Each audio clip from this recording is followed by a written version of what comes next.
O trabalhador brasileiro.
Quando Getúlio chega ao poder, seja por intenções anteriores que a gente não conhecia, seja por imposições daquelas circunstâncias, ele se transforma num personagem centralizador, ao mesmo tempo modernizador do país e com fortes traços autoritários.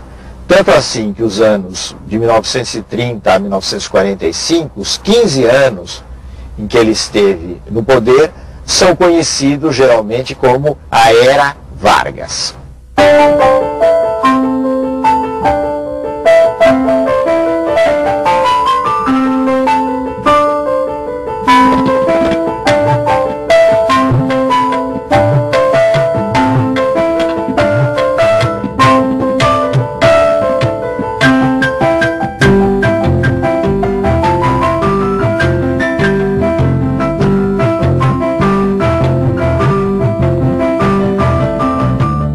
Teve que enfrentar problemas internos do seu governo, das forças que o apoiavam, e problemas externos da oposição.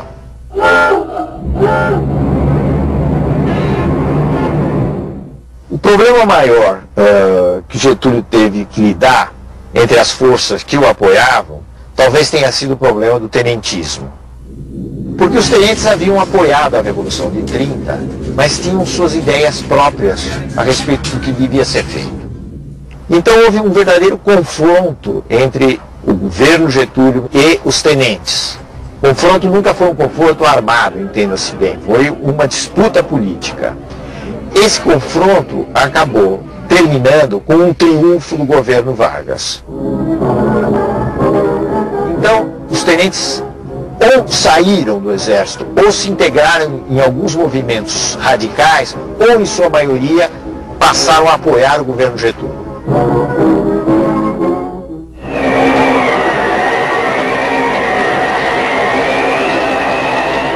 Os problemas externos vinham principalmente das elites regionais dos estados, que não se conformavam com a política centralizadora.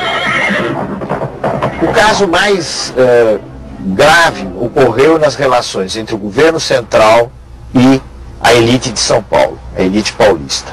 Na realidade, Getúlio maltratou a elite paulista. Ele não teve o jogo de cintura que ele teria mais tarde, com as várias forças sociais, com a elite paulista.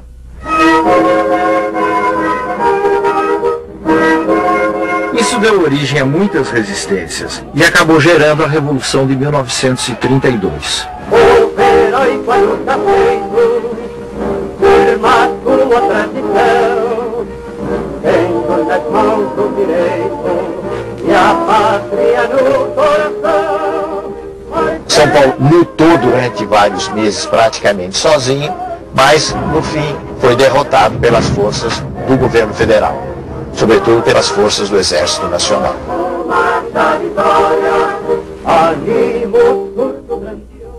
A Revolução de 1932 foi chamada de Revolução Constitucionalista porque os revolucionários queriam que fosse interrompida a ditadura que Getúlio tinha implantado, que ele denominou de governo provisório, ele não falava em ditadura nessa época,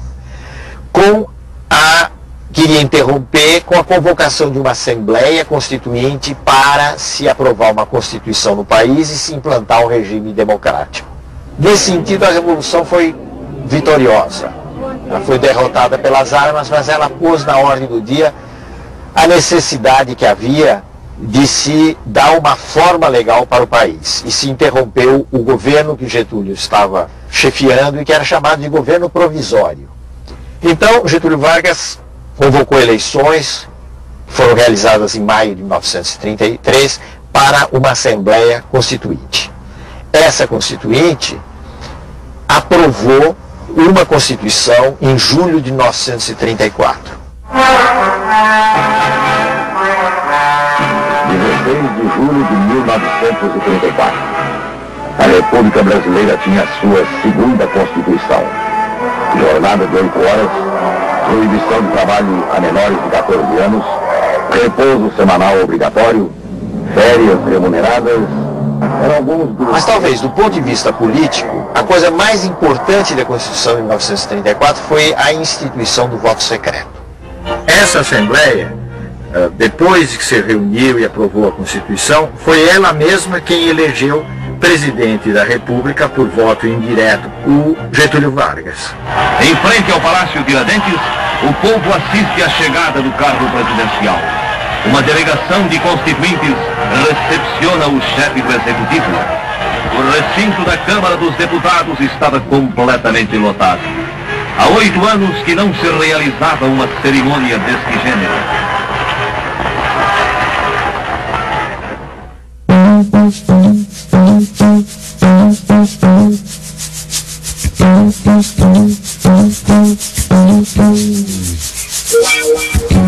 O que é que mudou concretamente a partir de 1930?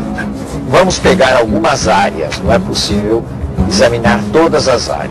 Então vamos pegar a área da economia. O que aconteceu durante os anos 30, até o final dos anos 30, foi o fato de que o Brasil tinha condições de produzir café numa escala muito maior do que o mercado mundial em crise podia absorver.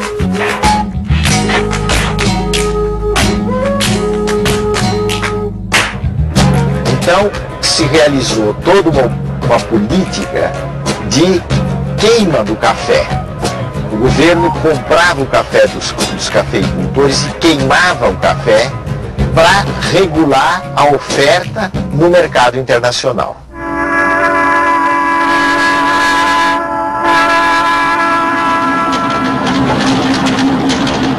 A outra mudança importante foi a expansão da produção do algodão. Então, nesse momento de crise, o algodão, de certo modo, veio em socorro das exportações brasileiras. E isso tem a ver com um fenômeno europeu, que foi o fortalecimento da Alemanha, infelizmente sob o controle de Hitler, e foi essa Alemanha nazista que começou a comprar em grande escala, para a produção de tecidos, o algodão brasileiro.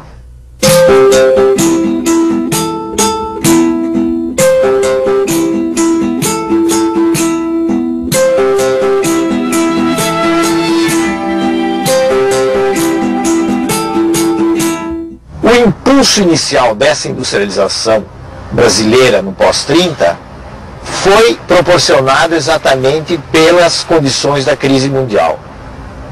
Como era complicado importar mercadoria acabada, produtos industriais acabados, porque o R$1.000, que era a moeda do tempo correspondente ao real, tinha se desvalorizado, e porque não existia R$1.000 em quantidade suficiente, porque o Brasil não exportava da mesma forma como exportava antes de 1930, o país foi incentivado a substituir essas importações. E essa substituição se dá com a produção interna de bens industriais. As dificuldades de importação impulsionam e tornam realidade velhos projetos de transcendental importância para o desenvolvimento do país.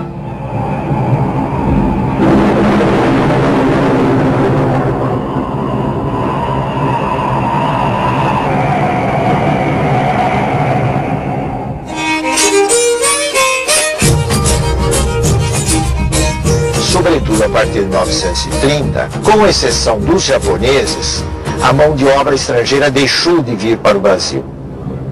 E a mão de obra utilizada nos grandes centros do Centro-Sul foi principalmente aquela que migrou de pequenas cidades mineiras e que migrou do Nordeste, entrando principalmente na atividade da construção civil e da atividade industrial.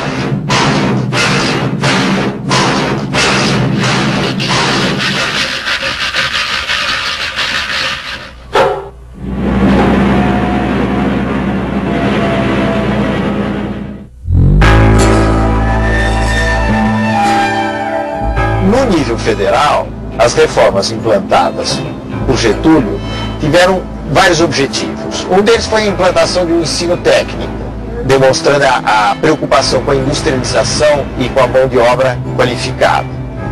A outra coisa foi a melhora da qualidade do ensino e a padronização do ensino nos níveis secundário e nos níveis universitários.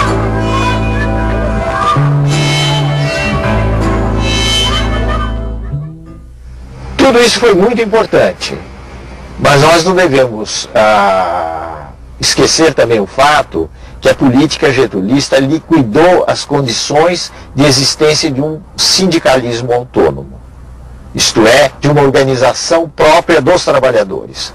Ele fez tudo isso de cima para baixo, autoritariamente, como era o seu estilo.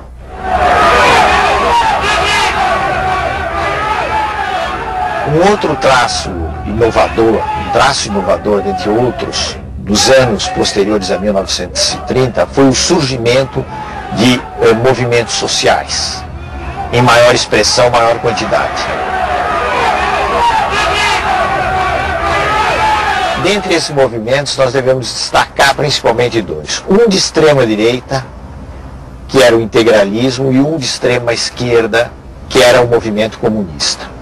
O movimento integralista estava inspirado no fascismo e tinha como seu líder mais importante Plínio Salgado, que era um político de São Paulo, um jornalista e um político de São Paulo. E foi organizada em nosso país uma agremiação política que tomou o nome de Ação Integralista Brasileira, a qual se caracterizava, sobremodo, pela formação de milícias uniformizadas com camisas verdes e pelos marciais desfiles que realizava.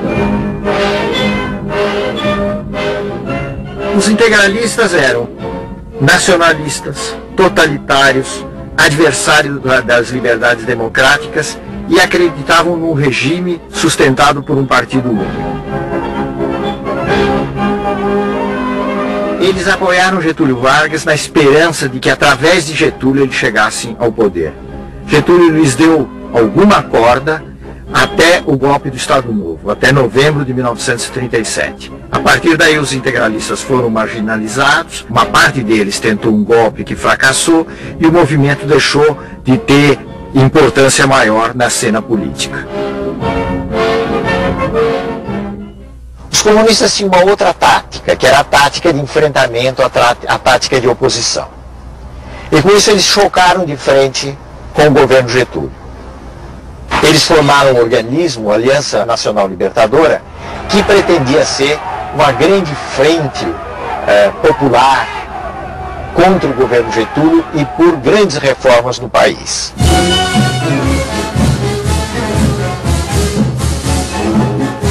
O governo fechou a Aliança Nacional Libertadora, aplicou à aliança uma legislação repressiva, que era a Lei de Segurança Nacional, e colocou os comunistas na ilegalidade. Eles partiram para uma iniciativa de revolução que, na realidade, acabou resultando numa verdadeira aventura, que foi a chamada Intentona Comunista de novembro de 1935.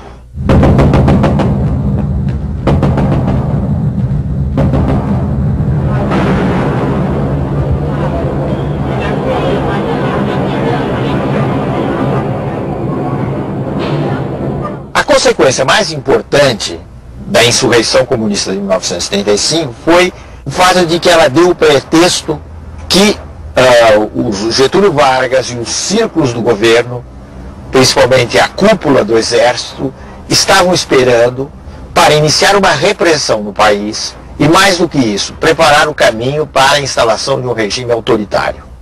Isso se fez através do golpe que instituiu o Estado Novo, o golpe de 10 de novembro de 1937.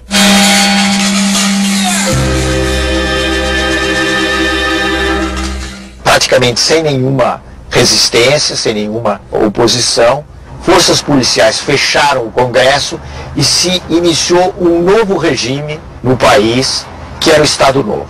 Esse foi um regime que assumiu claramente feições de uma ditadura sob o comando de Getúlio Vargas.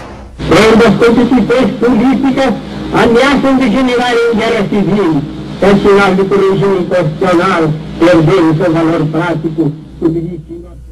Foram suprimidas as eleições, foram suprimidos os partidos, foi suprimida a liberdade de expressão, que é uma coisa muito importante.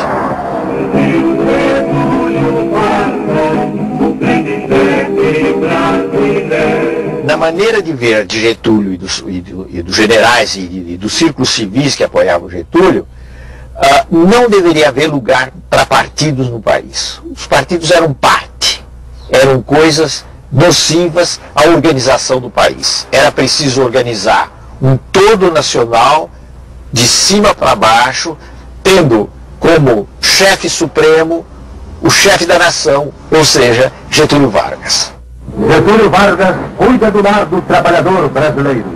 Aqui o vemos inaugurando as primeiras casas de uma série que planejou para todo o território nacional como habitação condigna dos obreiros da grandeza do Brasil. Tendo ao lado sua esposa, Dona Darcy Vargas, vemos o presidente da República, acompanhado pelo senhor Gustavo Capanema e outras autoridades, inaugurando o Hospital Estácio de Sá, na capital. Getúlio Vargas inaugurava o Instituto Nacional do Livro. Aqui o vemos em companhia do senhor Herbert Moses.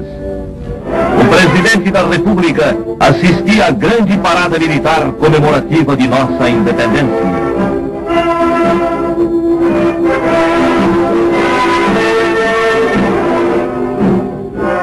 O presidente Vargas, acompanhado pelos generais Eurico Gaspar Dutra e Góes Monteiro, procedia ao lançamento da pedra fundamental do novo Palácio da Guerra.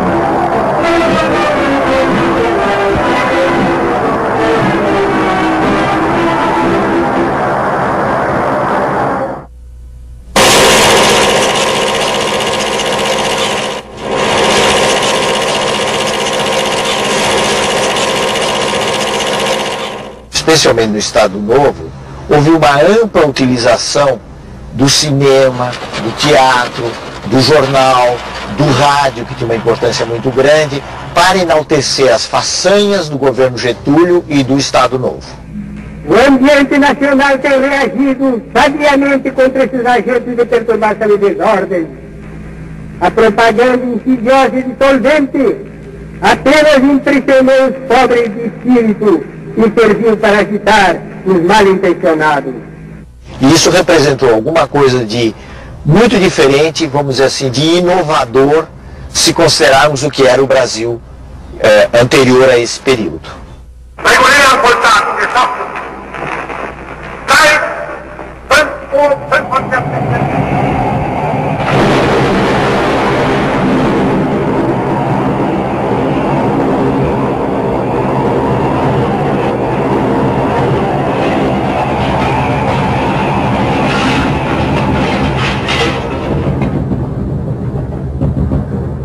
Com o início da guerra, em 1939, o Brasil acabou tendo de se definir.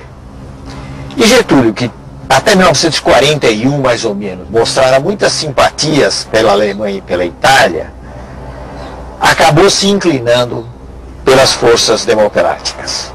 Isso por razões muito práticas, muito de ordem prática. Ele percebia que ele estava num determinado campo, no mundo ocidental, com os Estados Unidos, ali em cima, o chamado Grande Irmão do Norte, com um pouco de ironia, né?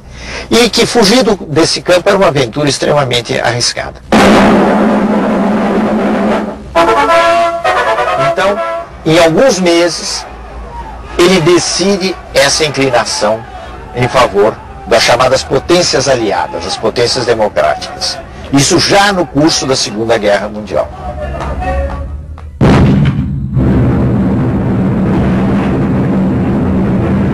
Aí as investidas dos alemães contra a Marinha brasileira levaram mais rapidamente à ruptura de relações com os países do eixo, Alemanha, Itália, depois o Japão, e finalmente a declaração de guerra contra esses países. Aqui esta manhã para receber uma nova força expedicionária que justamente nesse momento está chegando para se juntar aos combatentes de tantas outras nações já se engajaram na frente da guerra.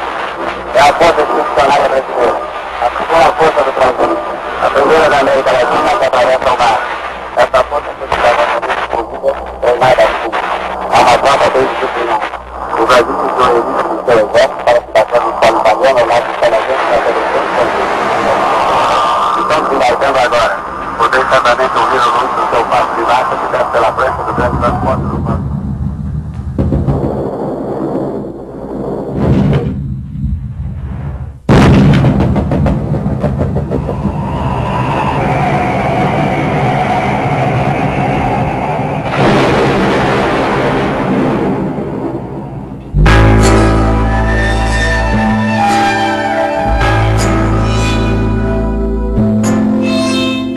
Que determinou a crise do Estado Novo?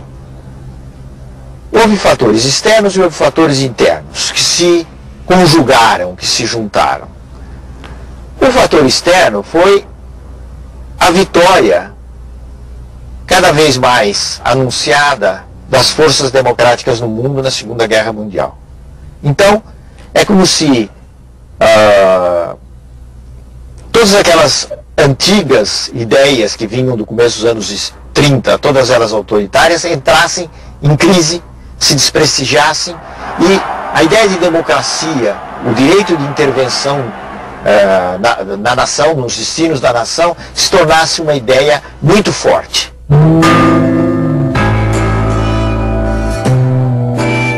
Getúlio foi sensível a essa situação nova, esse novo quadro que começou aí por volta de 1944, mas ao mesmo tempo ele fez uma jogada arriscada. A jogada foi tentar se apoiar num certo tipo de mobilização popular como ele nunca tinha feito no passado. Para isso, ele foi encontrar apoio naqueles setores políticos e de trabalhadores que o haviam sempre sustentado.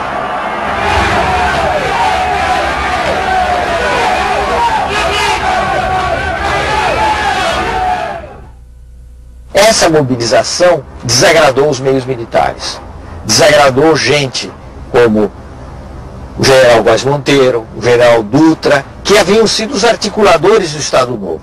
Então muitas vezes se diz que o Estado Novo foi derrubado por aqueles mesmos homens que o haviam implantado. Já fiz a minha parte na grande tarefa de mobilizar para o engrandecimento comum as forças criadoras da nacionalidade. Getúlio foi deposto praticamente a frio, e duas coisas são importantes. Primeiro, que ele conservou intacto o seu prestígio popular. E a outra coisa é que não houve, da parte dos generais e das elites civis que depuseram Getúlio, a intenção de jogá-lo para fora do jogo político.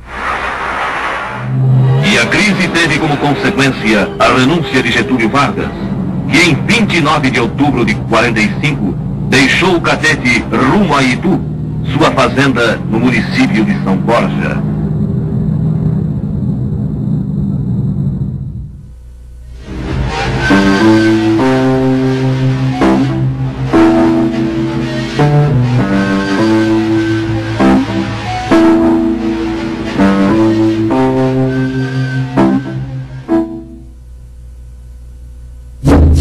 No próximo programa, o Brasil escolhe o caminho das eleições. Os ventos de liberdade trazem Getúlio de volta ao poder. Novos impasses empurram o presidente para o suicídio. O fim do Estado Novo e o período democrático.